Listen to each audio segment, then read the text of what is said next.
আপনারা জানেন যে যেখানে ঘটনা সংঘটিত হয় সেখানে তদন্ত হয়, এটি একটি সেট রুল।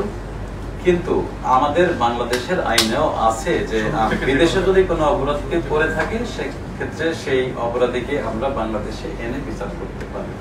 কিন্তু আমরা যতটুকু জেনেছি, আপনারাও জানেন যে ইন্ডিয়ার যে কলকাতা সিআইডি তারা সেটি তদন্ত করছে এবং তাদের কাছেও একজন আসামি রয়েছে, দুইজন, একজন তারা নেপাল থেকে নিয়েছে এবং তারা আগে একজন অ্যারেস্ট করেছিল। আমাদের কাছেও আছে, তারা তদন্ত করছে, আমরাও তদন্ত করছি, তারাও তদন্ত করছে এবং এক পর্যায়ে আমরা সিদ্ধান্ত নিয়ে যে কোনো একটি জায়গায় এই বিচারটি হতে পারে।